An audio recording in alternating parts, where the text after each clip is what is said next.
সে শেষ পর্যন্ত পড়াশোনা করতে শুরু করে আর তার মায়ের কথা মেনে চলতে শুরু করে। রাজু বুঝতে পারে পড়াশোনার মাধ্যমে সে তার ভবিষ্যৎ তৈরি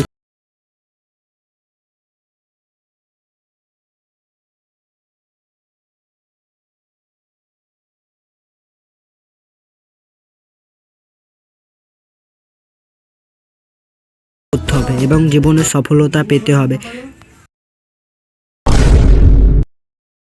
রাজীব গ্রামের এক দুষ্টু ছেলে, যা খুশি তাই করতে ভালোবাসে।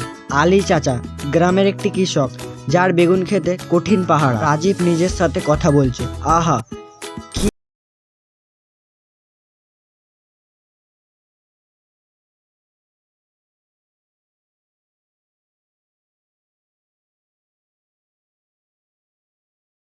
এক ঝুড়ি বেগুন নিয়ে আসবো। রাজীব লুকিয়ে খেতে ঢুকে চুপচাপ বেগুন ছিঁড়তে শুরু করলো।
সে দেখে তার গাছটা আর ওই জায়গাটায় নেই। সে তার দাদুর কাছে যায় আর দাদুর কাছে গিয়ে সব ঘটনা বলে। তার দাদু ওকে বলে, তুমি ওই মেয়েটাকে খুঁজে একটা চকলেট দাও। সে তারপর মেয়েটাকে খুঁজে একটা চকলেট গিফট করে। তার কিছুদিন পরেই সে দেখে তার গাছটা আবার আগের মতন হয়ে গেছে। সে সেই খুশিতে ডান্স করতে থাকে। তো বন্ধুরা, আমরা এই ভিডিওটা থেকে কি শিখলাম? যে কাউকে কখনো কিছু জিনিস নিয়ে অহংকার করতে নেই। তো আজকের মতন ভিডিওটা এইটুখানি।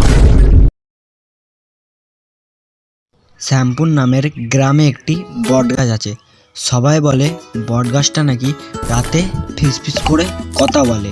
রবি ও মিঠুকে তার দাদু এই কথাটি বলেছিল। তারপর রবি মিঠুকে বলল, জানিস মিঠু, এই গাছটি নাকি রাতে কথা বলে। আরে ধুর, গাছ আবার কখনো কথা বলতে পারে নাকি? এক রাতে রবি ও মিঠু লুকিয়ে গাছের কাছে আসে।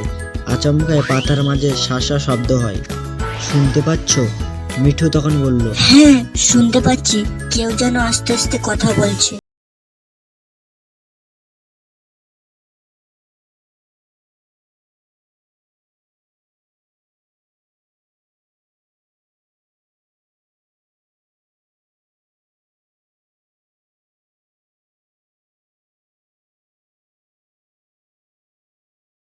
আস্তে আস্তে বলল, তাহলে বটগাছটা নয়, বাঁশিতে আওয়াজ করতো।